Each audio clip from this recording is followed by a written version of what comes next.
Wire પેલા injection મારે doctor કાચની શીશી તોડીને આ એ વસ્તુ છે. તો એની અંદર અડધું પાણી ભર્યું અને અડધી હવા રહી અને એને પછી ઊંધું પાણીમાં મૂકી દીધું એટલે એ તરસે. કારણ કે અંદર અડધી હવા છે ને અડધું પાણી છે એટલે હવાને લીધે એ તરસે. પણ હું જેવું આ પાણી ઉપર દબાણ કરીશ બરાબર, જો હું આ બોટલને એમના હાથથી દબાવીશ તો આ જે વાયર છે ને એ કઈ જશે તે જોજો તમે.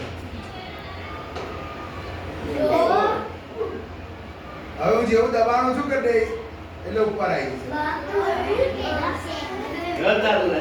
બધા હું બહુ જોરથી નહીં દબાવતો, સહેજ જ અંગૂઠો નાખીને એમ દબાવજો. જો મારો વચ્ચે રાખવો છે તે વચ્ચે રહેશે. પણ જો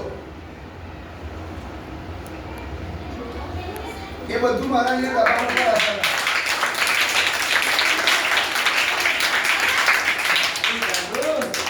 આ સિદ્ધાંત શું છે? હવાનું દબાણ. અને આના આધારે એક સાધન છે, એ સાધન દરિયામાં કામ કરતું હોય છે અને એનું નામ છે સબમરીન. શું નામ? સબમરીન. કે જે પાણીની અંદર જાય.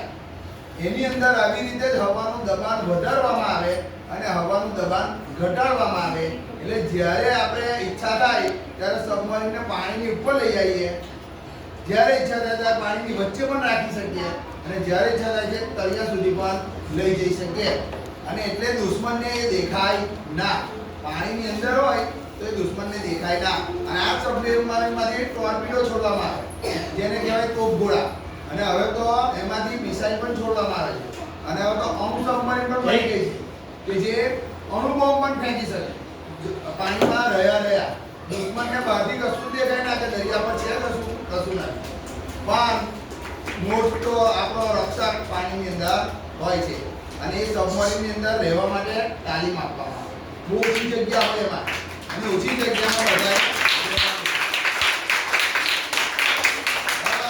આવું તમે ઘેર કરો ને તો પણ જો હું કાલે પાણી ડોક્ટરને દવાખાનેથી લઈ આવ્યો 2 વાયર. હું મને 2 વાયર લાવો ખાલી તો તરત જ મને જે બીજા ડોરમાં મને બહુ પડ્યા થઈ ગયો એટલે મેં લઈ લીધા. બરાબર, ફરીથી એક વખત જોઈ એટલે તમને ખ્યાલ આવે છે. આ છેક નીચે મેં પહોંચાડી બરાબર. પછી મને એવું લાગે કે વચ્ચે રાખવી છે તો હું સહેજ હવન દબાણું શું કરું એ વચ્ચે આવી જાય. વચ્ચે સ્થિર રાખવી તો પણ રહેજો.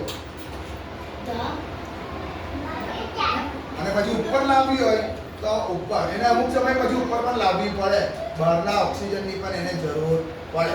પણ ઘણા કલાકો નહીં, ઘણા દિવસો સુધી નીચે રહી શકે એવી એની બનાવટ હોય.